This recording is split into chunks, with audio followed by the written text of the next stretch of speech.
Welcome and thank you for joining us on the Digits Dynasty Podcast, where we are counting down the greatest athletes to wear each and every uniform number, regardless of the sport, regardless of the league. Today, we are looking at the number 11. I'm here alongside Curtis. How's it going, Curtis? Hey, Blair. Going well today. Glad to hear that I made your 11-man starting roster for the field hockey, cricket, soccer, or football team. I don't know which team you're putting me on today, but 11-man roster for each one of those to start the game. Yeah, I don't know if I am putting you on my starter for any of those sports. No? Not even football? I mean, I can hit pretty hard. I've hit you pretty hard a couple times. Yeah, maybe I'll put you on as the punter. Okay. I feel like you look good with a single bar helmet. A little Gary Anderson action. Yeah, he definitely rocked that. But as you mentioned, in sports, there are 11 players on a soccer team, football team, cricket team, and field hockey at the same time. So that is starting us off with the number 11 today. Nice job with that. Thank you. I got to tell you, I don't really know the rules to cricket very well, but I heard the USA took down some Pakistanis, and that's pretty exciting that the USA is dominating sports that I barely even know about. Yeah, that's like back in the day when they made a run in the Olympics in curling. It's nice to see the U.S. excelling at a sport that we don't usually excel at.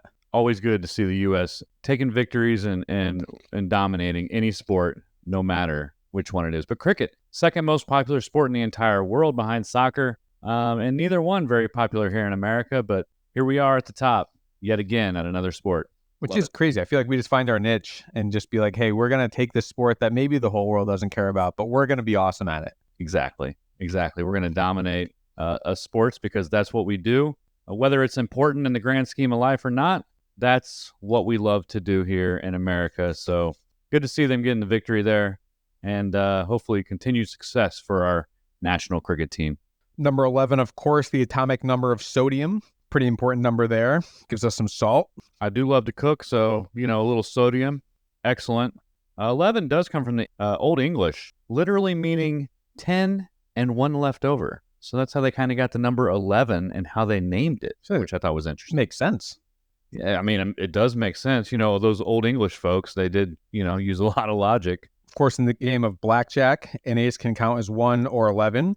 To get blackjack, you need the 11. So that ace is pretty important there. Double down. Is that double down? I think if you... What is it where you just get one more card? Yeah, you double down. Double down. Double down, you get one more, and that's where you stand. But you double your bet there, sitting on 11. Hopefully you get a jack, king, or queen, and maybe a 10, and get your 21. Not a big gambler over here.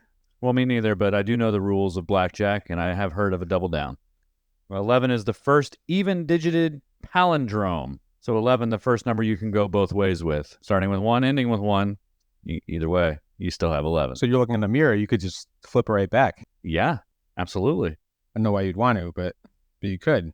On the 11th hour of the 11th day of the 11th month, the end of the armistice ending World War I took effect in 1918. It's a pretty important day. Of course, we celebrate that as Veterans Day, current year. Exactly. I don't know if that was planned. Do you think that was planned? I assume once they were... You know what? Let's wait until 11, since it is the 11th day. It is the 11th month. Let's keep fighting until 11 a.m. and then we'll call it in. I know all the soldiers like, hey man, hey general, I think they're surrendering. And the general was like, no, we got to wait 2 more months. So it's super cool when we sign this document. We have Apollo 11, the first manned spacecraft to land on the moon, supposedly. 1969. Did we do it? Do you think we did it? I'd say I'm 89% sure that we did. Wow.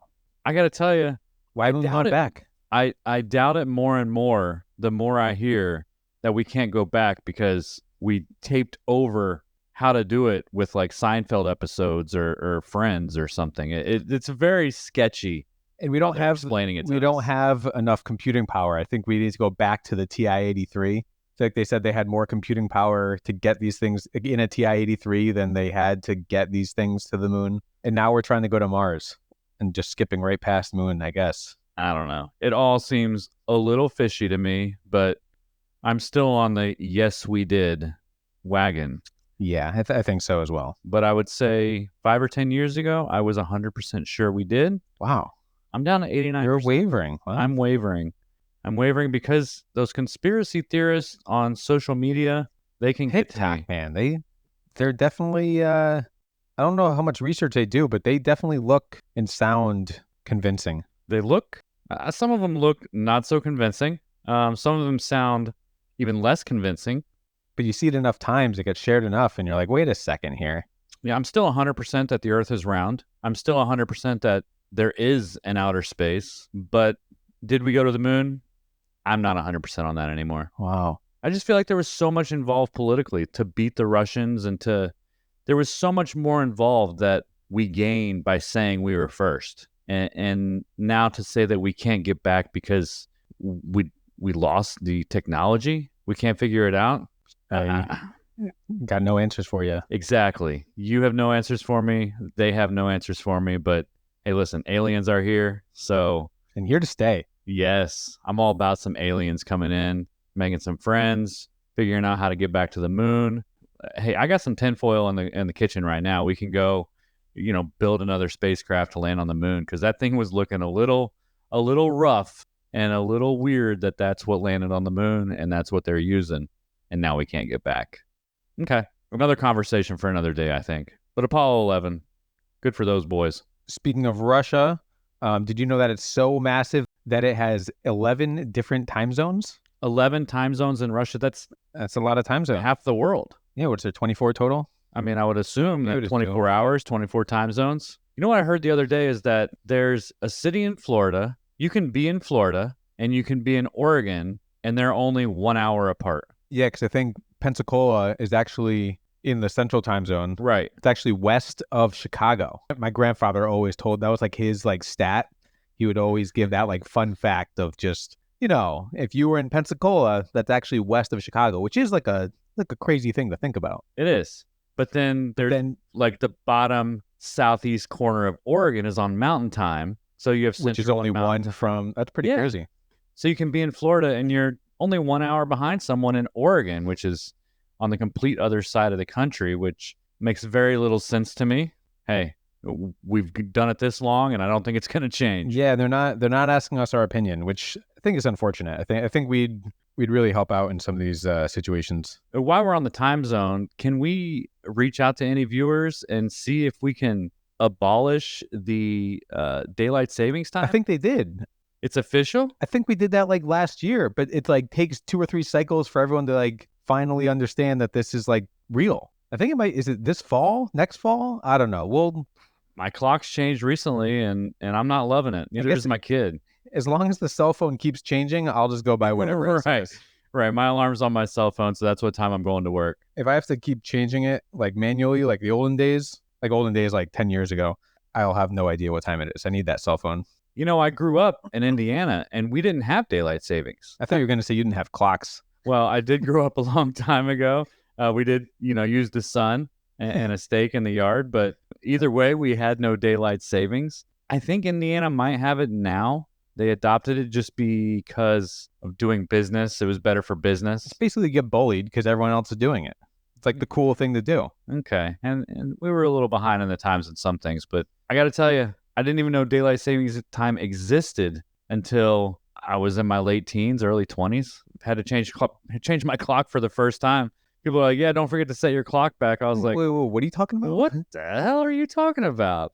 Sure. Speaking of time, the expression the 11th hour, it means the last possible moment to take care of something, often implies a situation of urgent danger or emergency. But that expression actually originated from biblical parables, particularly one where the workers in the vineyard, where laborers were hired at different hours of the day, but all got paid the same amount.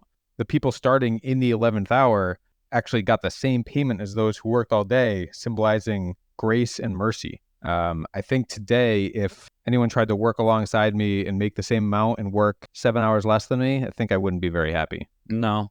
The 11th hour, though, that's when the cream rises. I'm at my best in the 11th hour when the pressure's on, Gary Anderson style. Put me out there. I'm gonna make that kick. In 1998, remember when the Vikings were up? They went had gone 15-1. Was he the one that missed it? He was the one that missed it. I still remember the stat line on the TV was he hasn't missed a field goal all year. That's right. John Madden, I think. Was he? And then of course he missed it. All right. Not Gary Anderson. I am someone who a Tom Brady, perhaps. Someone who's going to do it when it counts. As long as he's throwing and not catching. Yeah, I think that's probably a good idea. The maple leaf on the flag of Canada has 11 points. Canadians must have something that they like about 11 because the $1 loonie is in the shape of an 11-sided hexagon. The clocks depicted on Canadian currency, like the $50 bill, show 11 o'clock. So I don't know what their take on 11, but they like it. Well, the number 11 is often associated with duality and balance. Makes sense. Like you said, it's kind of got that palindromic 1-1. Resembles a mirror reflecting itself, representing the concept of harmony and equilibrium. So the Canadians know. They are pretty calm people. Always apologizing. Sorry. Yeah, hey. The Statue of Liberty, I believe, has an 11-point star at its base. So I wonder if that has anything to do with that as well. You know, I wonder if, you wonder if these things are planned. You know, did they say, okay, we need an 11-point star because it represents such and such? Or they wanted 12 and 11 was just a little bit cheaper. And now here we're debating. Well, it was a gift. That's true. Those French is like a joke that the French were playing on us. I think the last thing I have about 11, the most Oscar awards won by any film is 11. And there are 3 films that have ever won this many awards. Can you name any or all of these films? Can I name? Oh, goodness. Well, Titanic. Yep, that was in 1997. Okay. I'm going to go with, would love to say Forrest Gump, but I know that's not it. No. There's one way before that, and then just a little bit after that. Casablanca. Ben-Hur, 1959. Oh, you know what? I should have got that. I should have got Ben-Hur. And then when was the other one? Can you give 2003. No idea. The Lord of the Rings, The Return of the King. You're kidding. I'm not. 11 Oscars. For like best score. Yeah. The wardrobe, editing, picture. But no one won Best Actor. No one won Best Actress. I mean, maybe it's another director. Another movie I have not seen. I couldn't tell you who's in the movie. I watched the trilogy one time. I think it was during COVID. So you know what? Now's the time. I watched it. You know, it was good. It was good. An Oscar winning. It's a good movie. Yeah, I mean, I didn't know that it was won that many awards, but I did enjoy it. Forrest Gump. Should have won 11. Should have won more. Greatest movie of all time. What's your favorite movie of all time? I'd say Jaws. Okay. 1975. Solid. Coming up on the 50-year anniversary of that. Gonna need a bigger boat. And I think today we are going to need a bigger boat because we have quite the crew of sports athletes who have worn the number 11 and are worth mentioning in our podcast today. I think I'd like to start right here in baseball.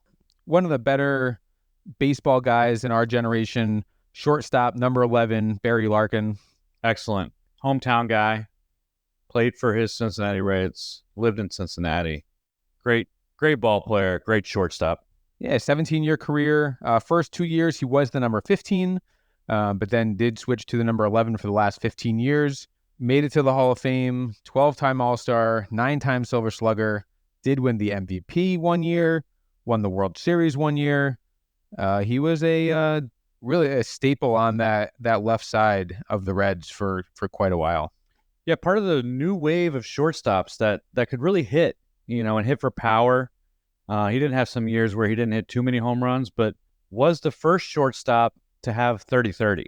So he did get 30 homers and 30 stolen bases in a single season in 96. Finished with 33 and 36. So A-Rod, Jimmy Rollins, and Hanley Ramirez, the only others to do it since. So pretty exclusive club, and to be doing it back then, because that wasn't really what shortstops did.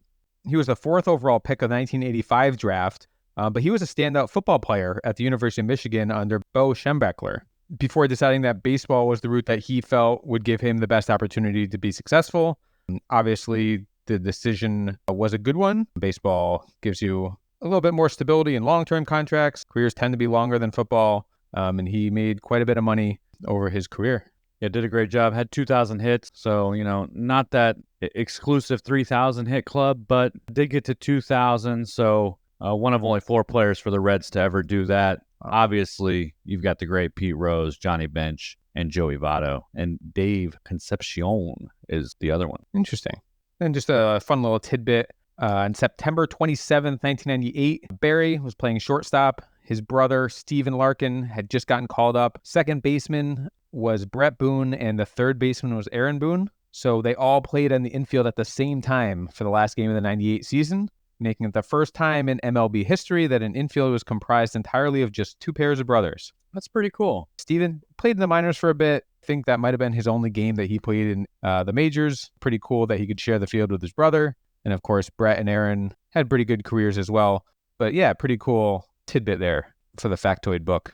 Very cool. Aaron freaking Boone, huh? Correct. Thanks for keeping it. Yeah, it's family PG on this. It's a family show. And now a pretty solid manager. I like watching him. He argues with the umpires, I feel like, on a daily basis, and it's fun to watch. Yeah, but I gotta say, normally he's got a pretty good point, you know. And he does. He knows the game of baseball. Those umpires these days, they do not have a very good reputation. So they're really working their way into computers as the future, and that strike zone being declared by AI. So if AI is taking over, Allen Iverson? Yes, that is the answer.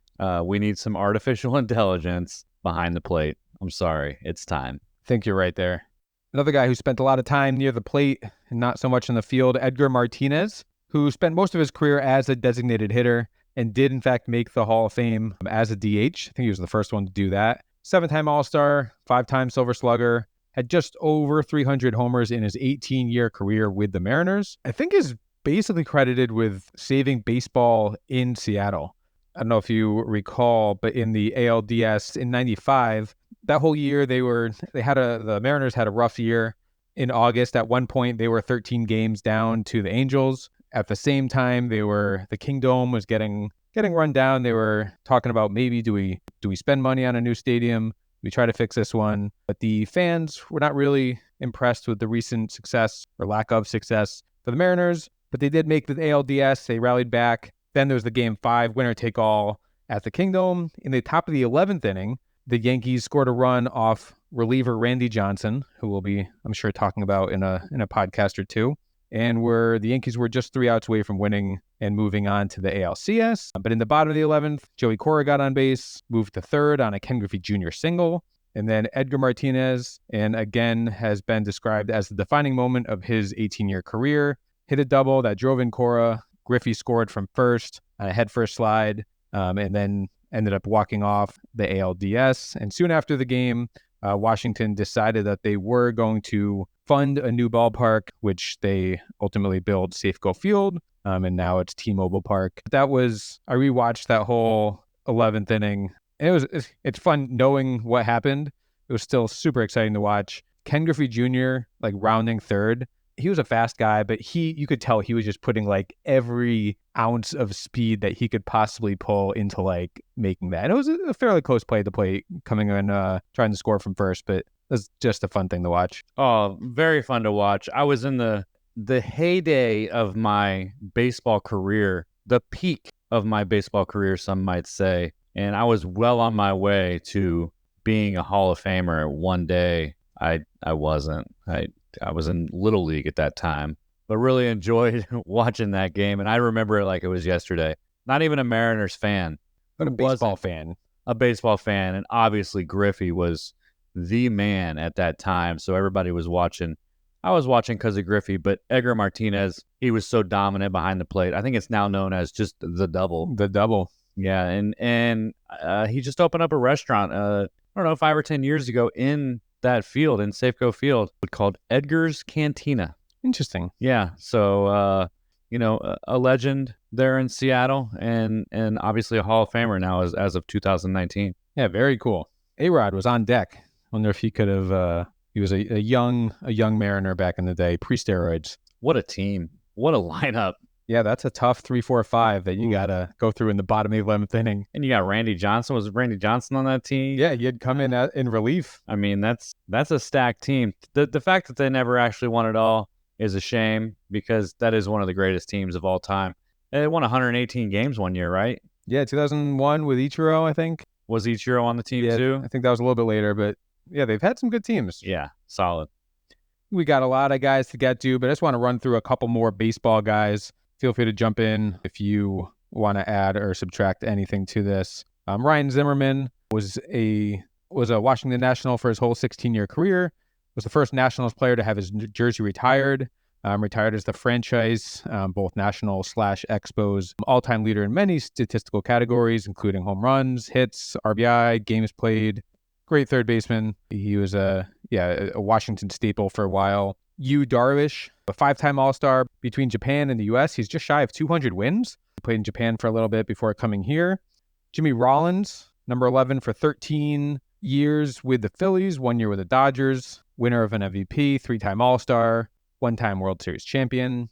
I got to mention Brett Gardner, my college roommate's favorite player, which I always gave him a hard time because he's kind of like a quiet guy, but he was a College of Charleston walk-on in college and ended up working his way up to be a World Series champion with the Yankees. A good, just hard player, tough guy.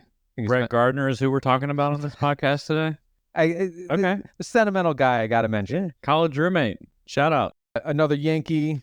This one might require a little bit more talking. Chuck Knobloch, number 11 for his whole 12-year career, won the Rookie of the Year, 4-time World Series champion with the Yankees, Gold Glove winner, and in 2000 got just a slight case of the yips. Slight case of the yips. 15 errors in half a season in 2000, including 10 throwing errors. During one game, he hit Keith Olderman's mother in the head. He had 3 throwing errors in one game against the White Sox, and he just said, "Hey, coach, I'm out," and voluntarily took himself out of the game.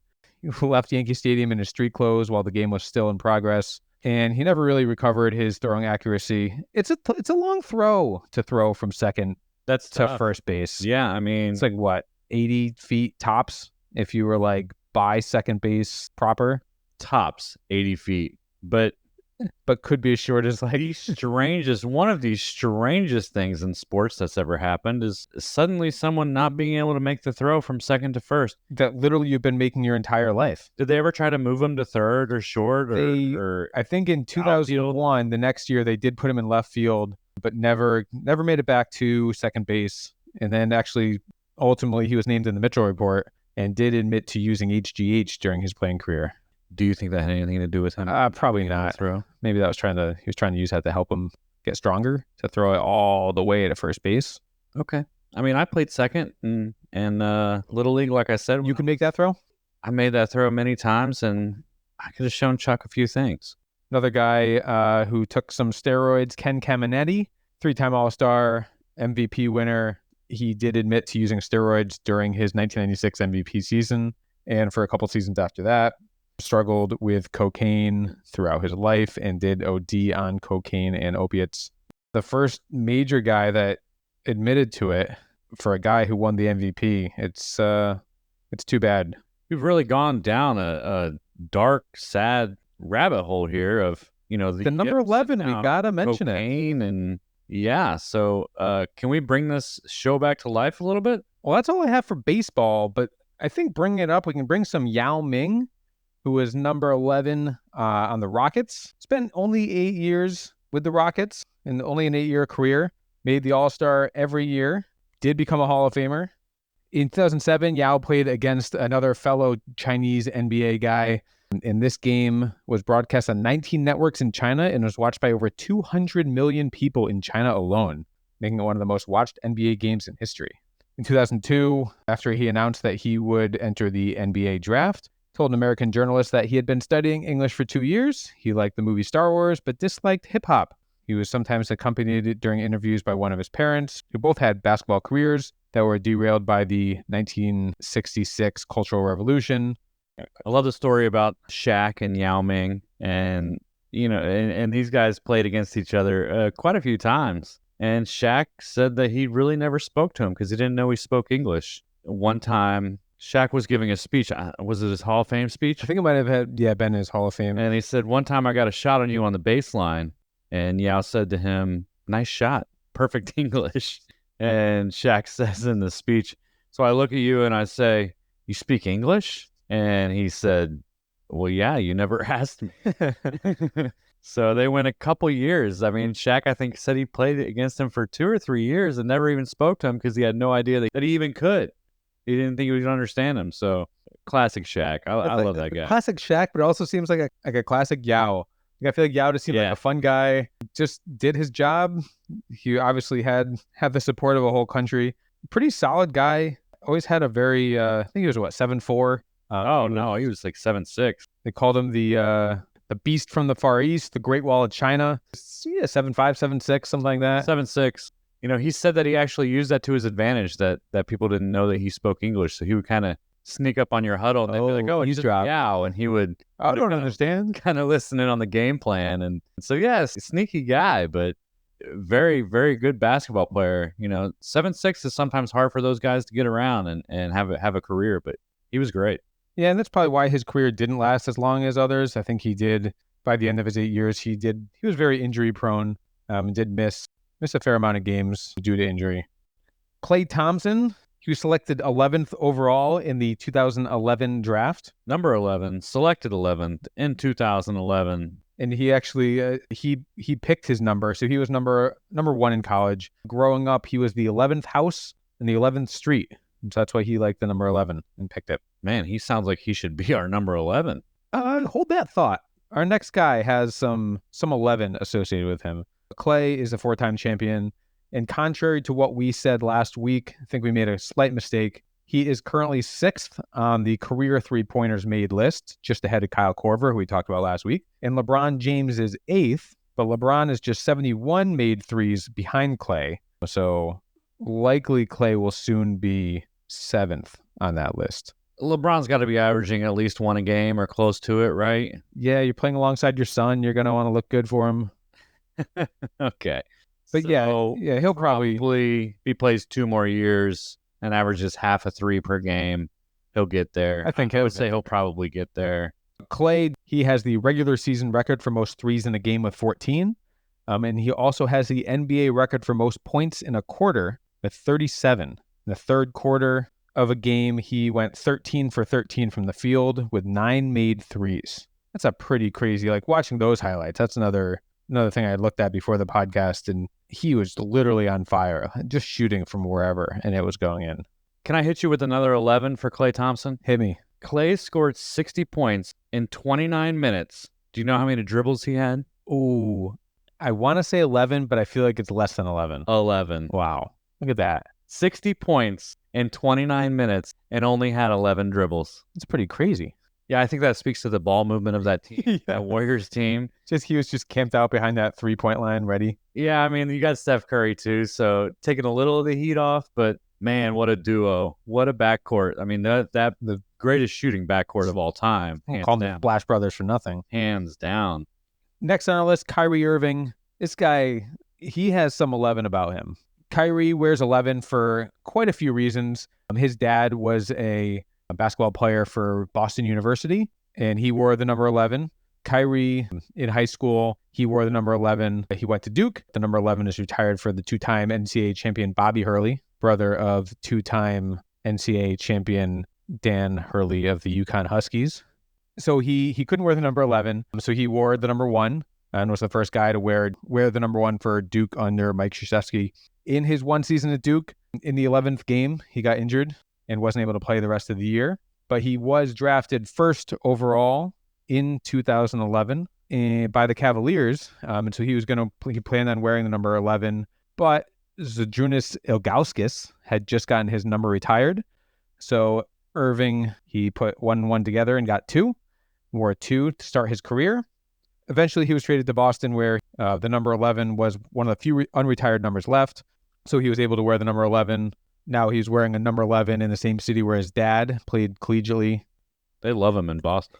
They do like him now. He has not, since he disrespected the Celtic logo, he has not won a game against the Celtics yet. He's like 0 in the last 13. It's well he deserves. But he was born at 111. Where are you from?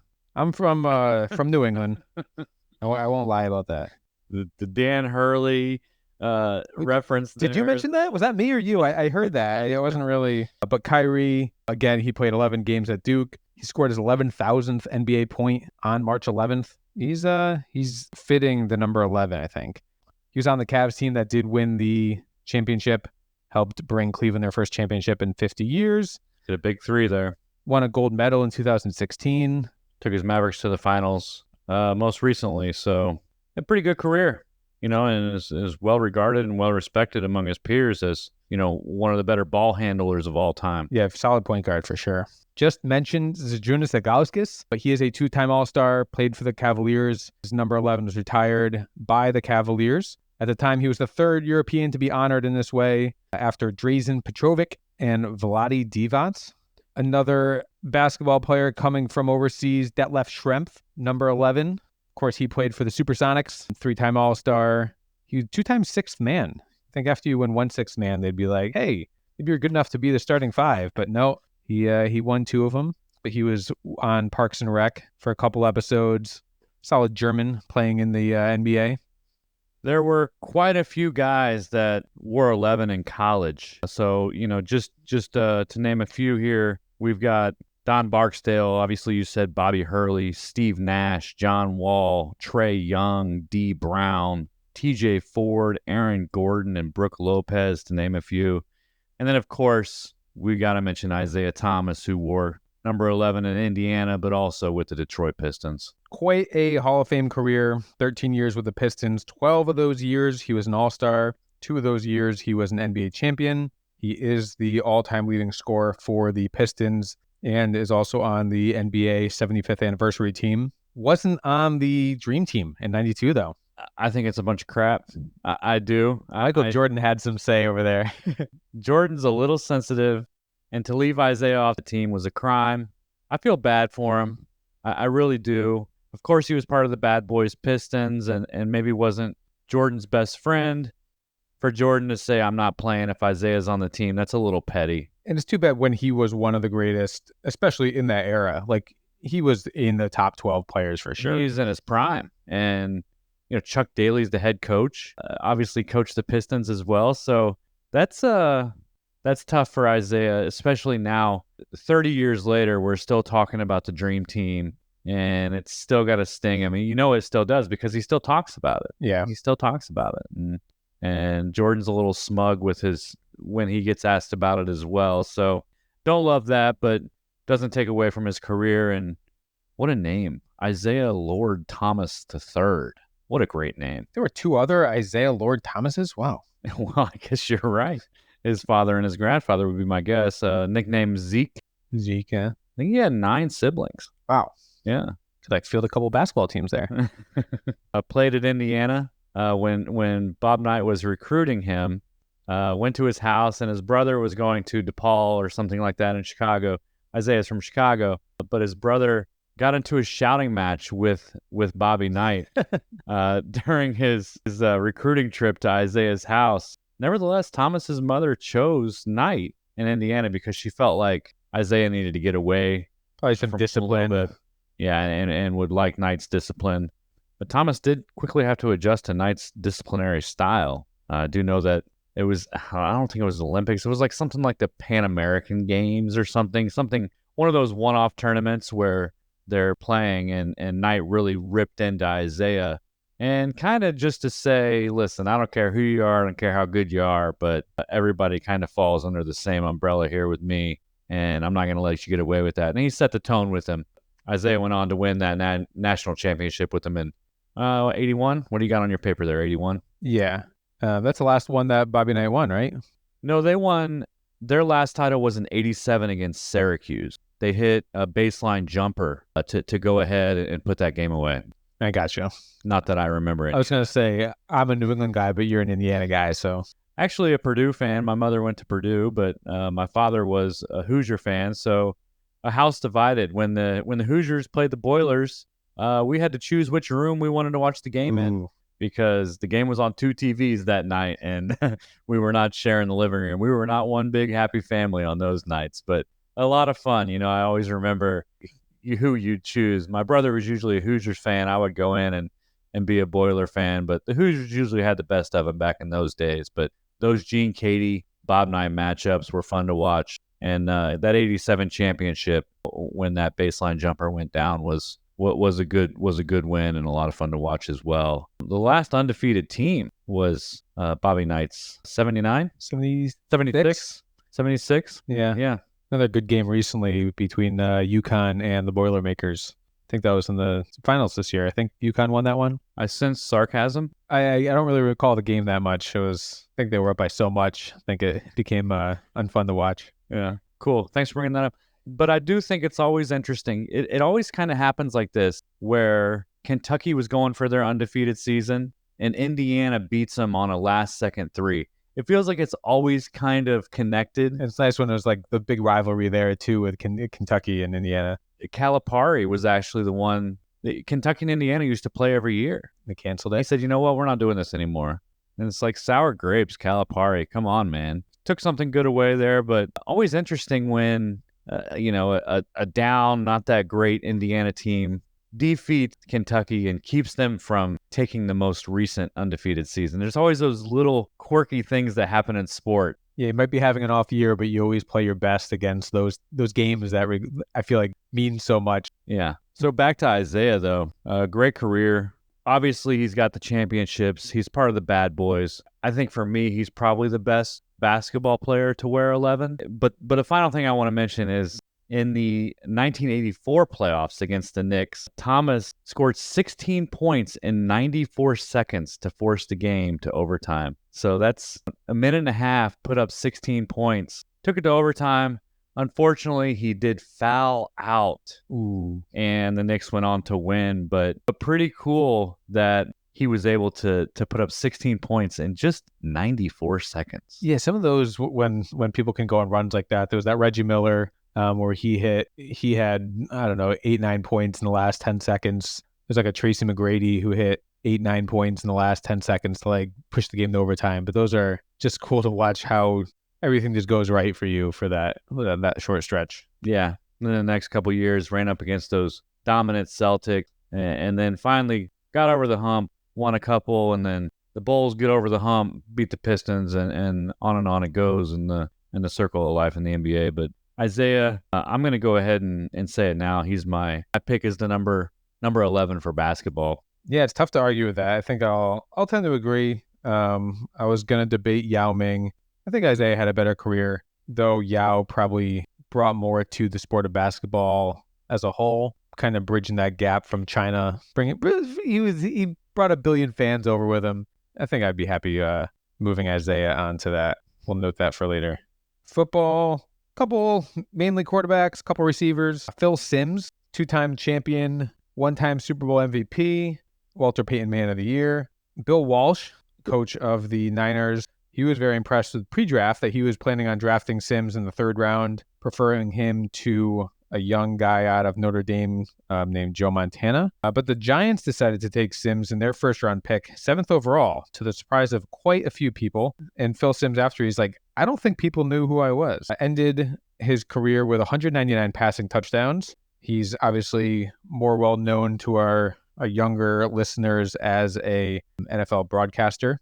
In 95, the Giants were retiring his jersey in a game against the Cowboys, and he had an emotional speech, and he said he just wanted to put his jersey on one more time and throw one more pass to Lawrence Taylor, who was there as well. And Simms later said, all of a sudden it kind of hit me. I've put Lawrence in quite a predicament. He's on national TV. He's got his dress shoes and a sports jacket on. He's probably had a few beers, and now he's going to run down the field, and I'm going to throw him a pass. Simms then told Taylor to run a longer pattern, and after like a 30-yard cut, threw him the pass, and Taylor did say the situation made him more nervous than any play of his career. And I guess he was thinking, if I don't catch this pass, I'm going to have to leave the stadium because this will be quite embarrassing. Taylor, it's quite what he said, but I appreciate the edited version. Taylor did catch the pass, and the crowd went crazy. But Phil Simms, underrated quarterback. I mean, 22 of 25 in the Super Bowl. Pretty solid. 88% completion percentage there. In the biggest game of the year, the biggest stage. No one's even come close to that. 10 consecutive completions, all records there. Another quarterback from my New England Patriots, Drew Bledsoe. He was the number 1 overall pick. Did win the Super Bowl, though didn't actually play in that game in 2001 when a young quarterback by the name of Tom Brady, I think, actually led the team to victory. He did start in the Super Bowl against the Packers in, I think it was 96. Didn't win that one. 1990s All-Decade Team, Patriots Hall of Fame. In March 2001, he had signed a record deal. And then in the second game of that season, he got hit by Jets linebacker Mo Lewis, and Bledsoe ended up having some internal bleeding, and the young 6th-round draft pick Tom Brady came in to finish the game. And then, of course, Brady won like the next 5 games. And once Bledsoe was good to return, it was quite the debate up in New England. I remember that. Of course, Belichick went with Brady. I think the rest, as they say, is history. It is. Got to go with the hot hand. Did they retire Mo Lewis's number in Boston yet? They really should. I think they just recently elected Brady into the Patriots Hall of Fame. But yeah, I feel like Mo Lewis should definitely be in that same Patriots Hall of Fame. Bledsoe, actually, he was called in. Brady got hit in the AFC Championship game that year, and Bledsoe came in and had a drive in the fourth quarter that ended up winning that game for them. But he ended up going to the Bills for a little bit, Cowboys for a little bit, and then in his post-retirement career, he actually started the Doubleback Winery. His wines have placed 53rd overall in the Wine Spectator's top 100 wines of 2010. I swear, every time I see this guy on TV, he's got a glass of wine, too. Well, now he's got to promote that. So, yeah, great quarterback, great career. Wore 11, also wore 11 in college. I think you got some college quarterbacks that won the Heisman at number 11 with Steve Spurrier, Matt Leinart, and then you also have guys like Ken Dorsey, who played on one of the greatest football teams of all time. This is not the first time we've mentioned him in our podcast. Not, but he did wear 11, so we'll bring him up again. You've got Antoine Randall. Then you've also got other guys like LeVar Arrington, Andre Ware, Kellen Moore, and a couple others that Alex Smith at Utah wore 11 as well. So some guys did wear 11 in college and had pretty good careers there, but a couple Heismans there at that number as well. Yeah, and of course now we've, in the last year or two, when the NFL has allowed football guys to wear any number they want, we might get back into that. But in college, when you can wear any number you want, you get a lot more of all sorts of positions, which is kind of fun. Yeah, I agree. What does it matter?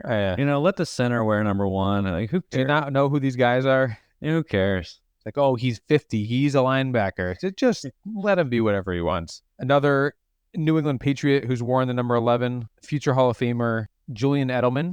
He played. No, don't interrupt me here. I gotta finish my stuff. He played quarterback at Kent State, 3-time Super Bowl champion, Super Bowl MVP. He is second all time in postseason receptions and yards. He is eligible for the Hall in 2026. I don't think he's actually going to get it, but there have been people that have, I think, strongly debated it. And I get, all right, you have a decent postseason record, but I think if I'm playing wide receiver with Tom Brady, I feel like most guys can do just fine there. Yeah, that slot receiver for Brady usually did pretty well. He had a few, but did he get Super Bowl MVP? He got it one year, yeah. And then I love this story. I recently heard it where he was, they ran a play in practice. It was a run or something, or a backwards pass, and he looks up the field, and the guy's wide open in the end zone. And he's like, Coach, who was their coach? Who was that offensive coordinator? No one likes him. Josh McDaniels? Choose one of them, yeah. Okay, I think it was McDaniels. He says, Julian, don't even think about it. We run this play. Do not even think about it. They run the play. I think this was a Super Bowl. Or was this against the Ravens? Was it again? It was a playoff game. It was a big game. I think I know what you're talking. I think it might have been the Ravens. And they run the play, and he's about to get smashed. And the guy's wide open. He chucks it, and they score a touchdown. Big play of the game. And I think he got off the field, and I think there were some choice words positively said, but something along the lines of "you're crazy." And so it was a pretty funny story. I think I remember like the next day in the when they're like reviewing film, like he came in with like ice on his shoulder and like. And I think before that, I think there was one clip where Belichick's like, it's like, we have the greatest quarterback of all time. Let's not give anyone else the chance to throw the ball. And I think finally it must have been McDaniels who was like, Coach, just give me this one chance. But yeah, he didn't. But he was a college quarterback. Yeah, ex-quarterback. There was another fun story with Edelman in his. I think it was preseason. Nothing really matters anyways. But Wes Welker wasn't playing, and Edelman received the punt and ended up scoring a touchdown. And Belichick looks over at Wes Welker. He's like, you ever hear of Wally Pipp? And Wes Welker's like, huh, what? Oh, he clearly had no idea what was going on. And then Belichick is like, yeah, Wally Pipp is the guy that asked to sit, and then Lou Gehrig took his place and then played for the next 2,160 games or whatever. And so Belichick's, hopefully you don't get Wally pipped. And of course Wes Welker was Wally pipped by Julian Edelman. Something that definitely hurts his Hall of Fame resume is no Pro Bowls, but he does have maybe one of the greatest catches in Super Bowl history, that one in the final drive against the Falcons where it just missed hitting the ground. I don't think that's the greatest catch. It's a pretty important catch. He's the only player to have multiple 20-plus reception campaigns in the postseason. He's done it 3 times. And him, Jerry Rice, Steve Smith are the only players with 300-plus receiving yards in multiple postseasons. Edelman took Jerry Rice's daughter to prom. Okay. It's just a fun full circle story. I mean, best catch in Super Bowl. I think Julio Jones had a better catch. I said one of the greatest catches in Super Bowl history. I mean, typical Boston guy that forgets about the helmet catch, but that's okay. Julio Jones, another number 11, 10-year career with the Falcons, fastest player to hit 10,000 receiving yards, 7-time Pro Bowl. One of maybe the greatest receivers, maybe excluding Jerry Rice, Larry Fitzgerald, 17-year career with the Cardinals, 11-time Pro Bowl, 2nd in career receiving yards, 2nd in receptions, 6th in receiving touchdowns, named to the 2010 All-Decade Team, NFL 100th Anniversary All-Time Team, Walter Payton Man of the Year. During his career, 17-year career, he caught touchdown passes from 16 different quarterbacks. I don't know if it says more about his longevity or the lack of Cardinals having a solid quarterback during that time. A very, very solid resume.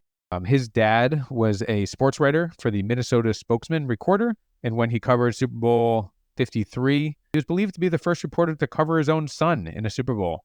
He was actually a ball boy for the Vikings in, I think it was 98, when so he was kind of taking some lessons from Randy Moss, Chris Carter. I think those are some solid people to look up to, solid receivers to look up to. Yeah, great guy, and really has probably mentored a lot of players in the league, and unfortunately saw quite a few quarterbacks.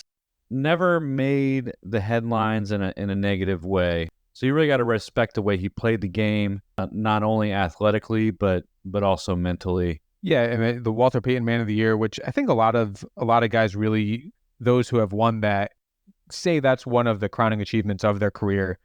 But in 2016, he also completed his undergraduate degree. He had gone to Pittsburgh in college, but he completed his degree fulfilling a promise that he made to his mother.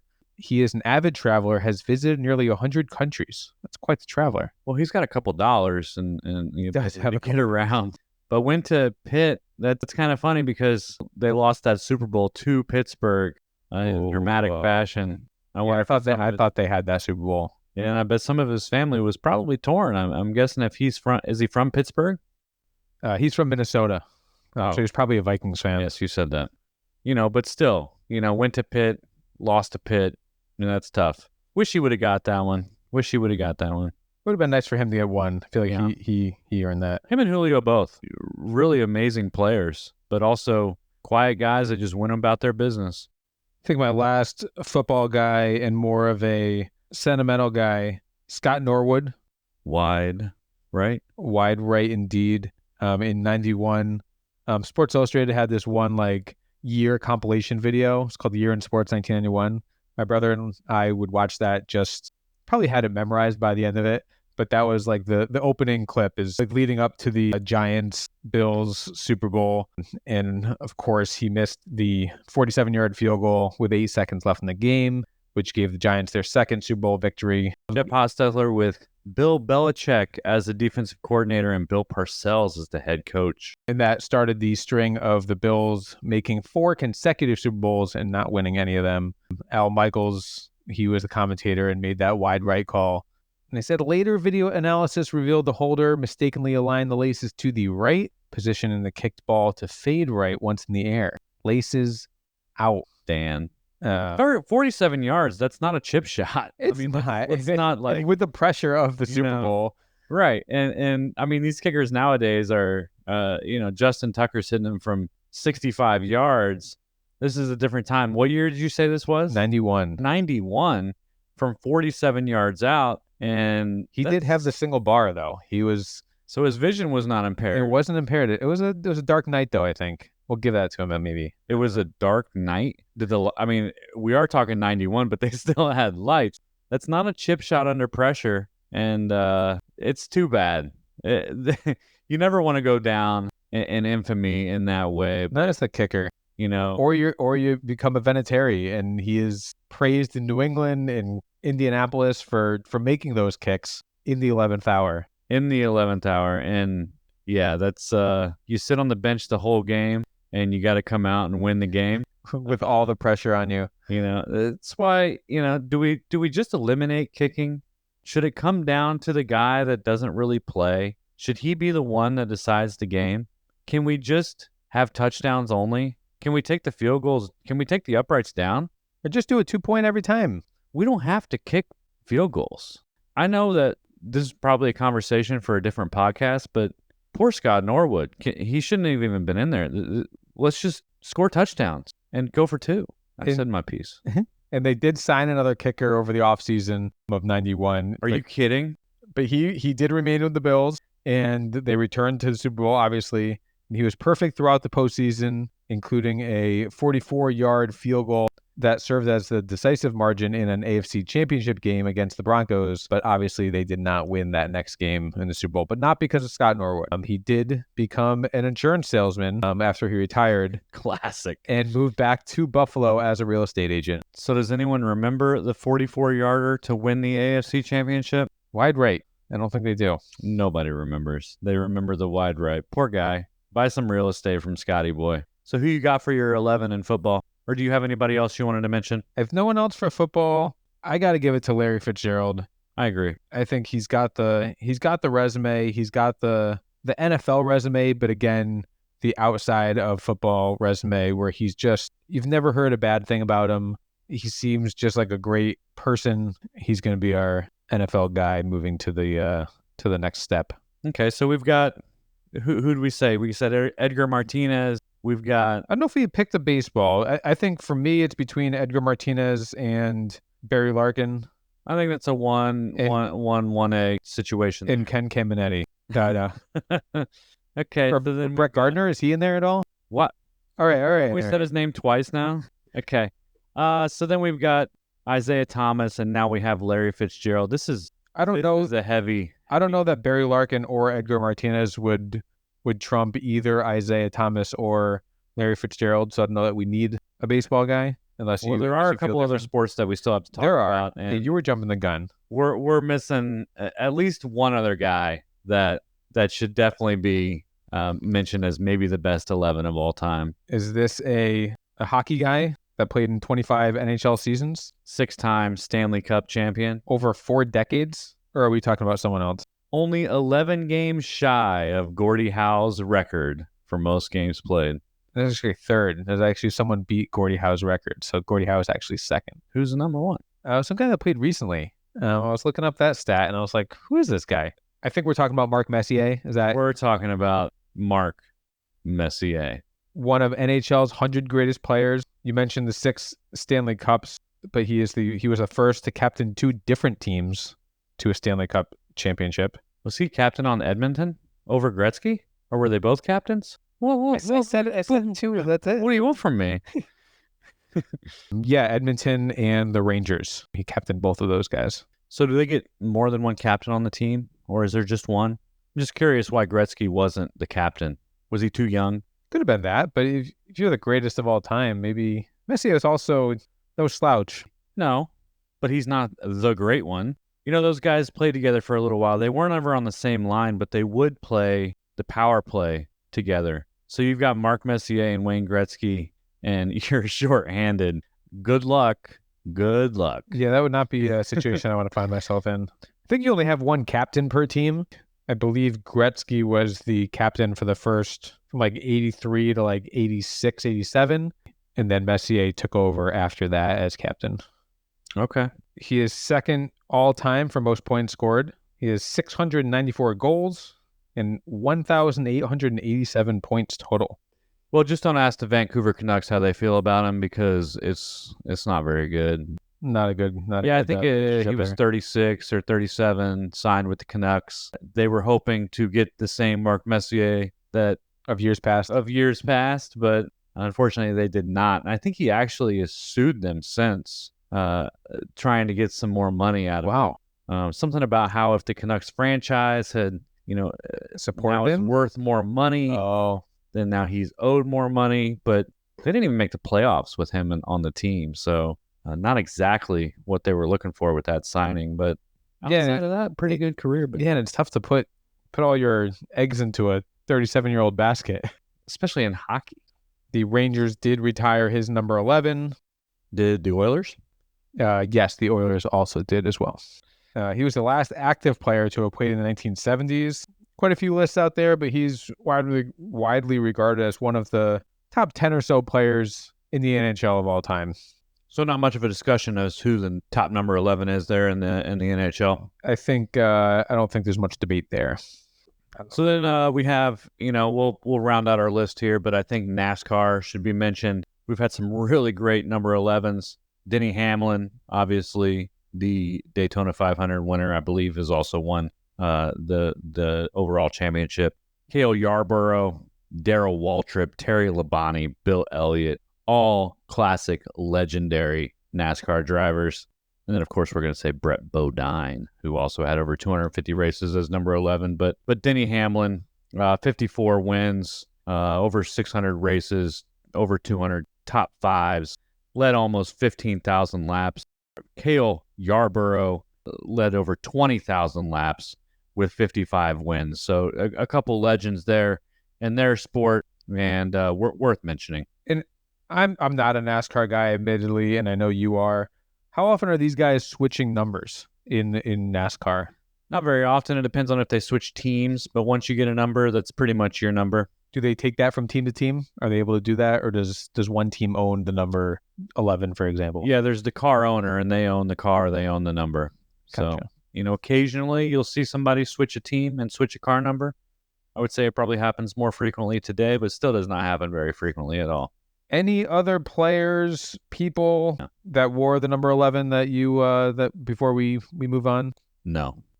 All right. So if memory serves, I believe our top 11 of all time has come down to Mark Messier, Larry Fitzgerald, and Isaiah Thomas. I'm good with that. Anyone you want to throw out first? Well, I think I first want to eliminate Larry Fitzgerald. Whoa. No titles. It's true.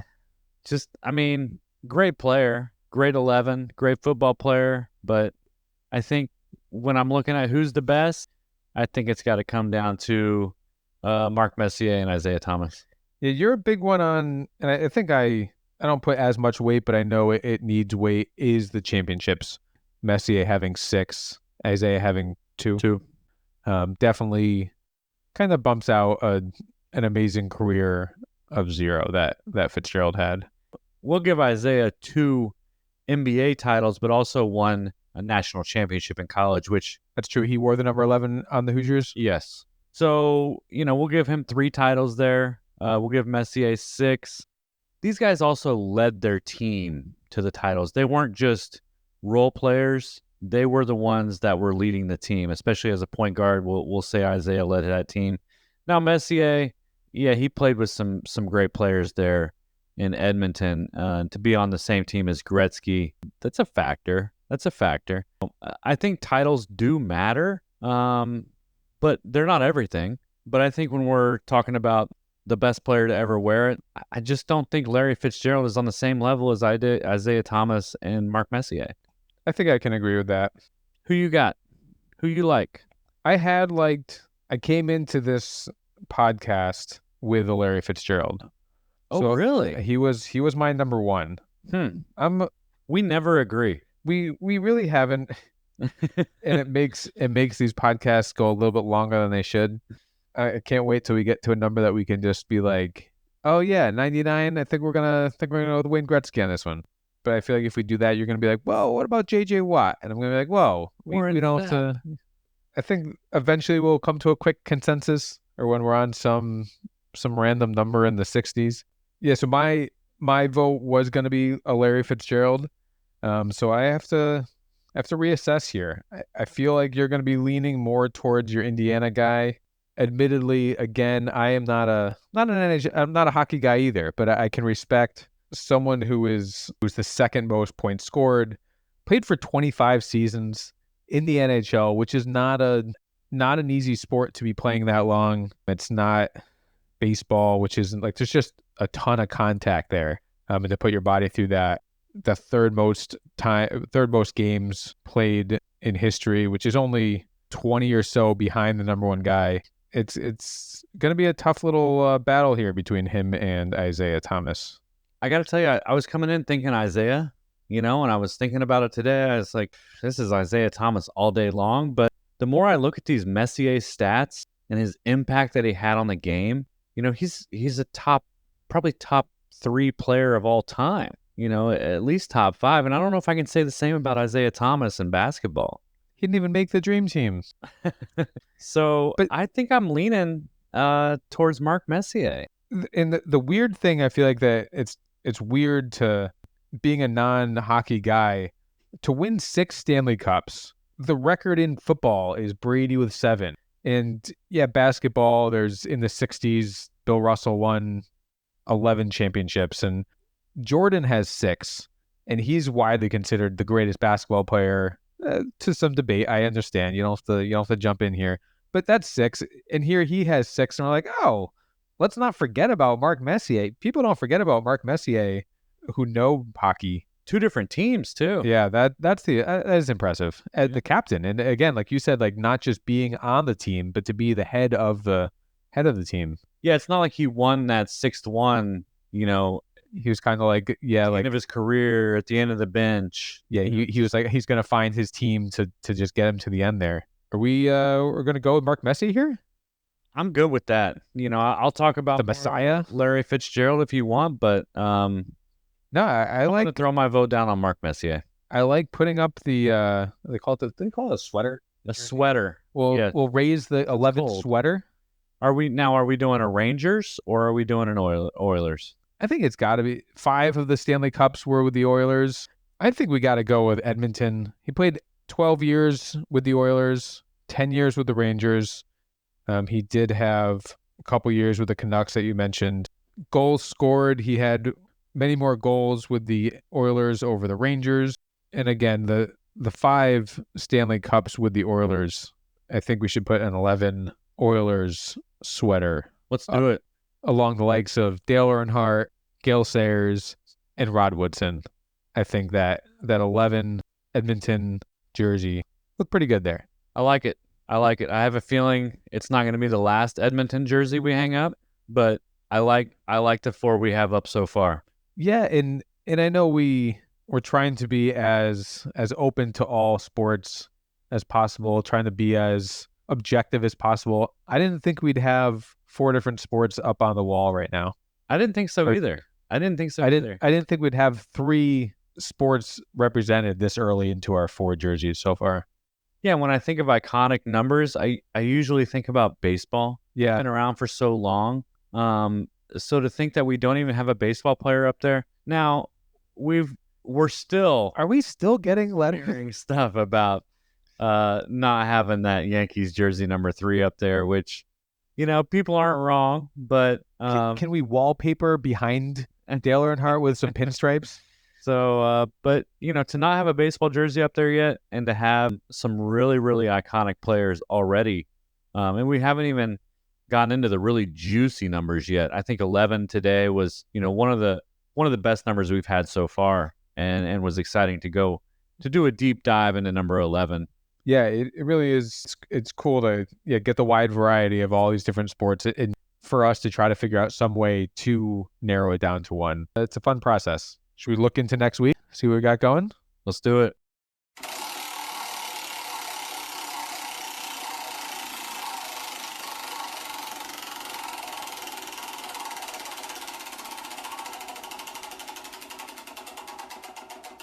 $81. Okay. I have a feeling we're going to end up with the football number off the top of my head. It feels like it goes to wide receivers. I'm trying to think of an 81 that is not football right now, and I cannot do it. I can't. So hopefully they exist. There's probably some hockey guys out there. I feel like that's... Yeah, I have a feeling we're going to end up at football. T.O. comes to mind. Torrey Holt. Tim Brown, Art Monk. As a Patriots guy, Randy Moss was 81. I mean, that's one of the greatest in that years of all 2007 year. Any hockey guys on there? Yeah, I think the Hossa brothers, right? Marian Hossa. I think his brother also played. I think they were both 81. Okay, both of them? Yeah, I believe so. Anquan Bolden, I think, was 81. Yeah, played alongside of Larry Fitz. Yeah, it's a pretty... Calvin Johnson, did you mention him? Was he 81? 81. I think we got a pretty good a crowd of receivers, I believe. So it'll be maybe easier to debate. If we're just looking at football guys, we should be able to narrow it down to the greatest. Yeah, unless there's some other sports that we just can't think of right now. Not that I can think of. Maybe there's a cricket guy out there. Nobody in basketball is going to have 81. I know Rodman wore 91, maybe 90. I don't know. He was in the 90s at one point. Yeah.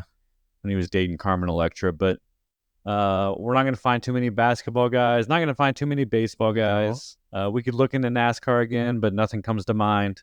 So 81, that's probably going to be a football-dominated. Probably get another football jersey on the wall. I think so. I have an idea who I like already. Who my early. Well, hold that thought for like a week. Okay. And then we'll verbalize that.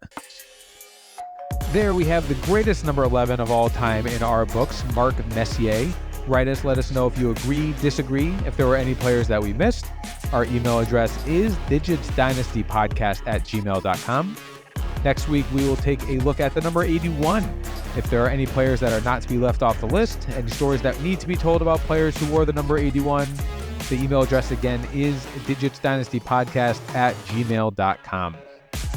I find it interesting here that we're only 4 weeks in. We've mentioned the bad boys of the Pistons twice with Bill Laimbeer, Isaiah Thomas. Both guys finished just outside our list. Yeah, I think Laimbeer was second, right? And he was behind Kemp, I guess. Yeah, but we decided he was the best basketball player. You know, didn't quite get that number 40 over Gale Sayers. Isaiah doesn't quite get number 11. Rodman, is he going to be? Rodman was, we're going to give him number 10. Oh, he might get in with like you mentioned 91 or whatever his random numbers that I don't know what. He had a couple of those. You know, as a bad boy, he was 10. Yeah. So I think he's probably going to miss that list when we start talking about some of the greatest soccer players. Yeah. You know, Joe Dumars, number 4. He's not the number greatest number 4 of all time. Gehrig and Bobby Orr. Yeah. Brett Favre. Yeah.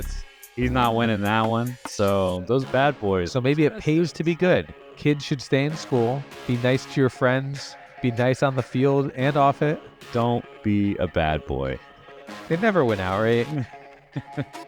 I liked 11. 11 was good. This was a fun episode. Yeah. Thank you for listening, and please join us next week as we count down another number on the list.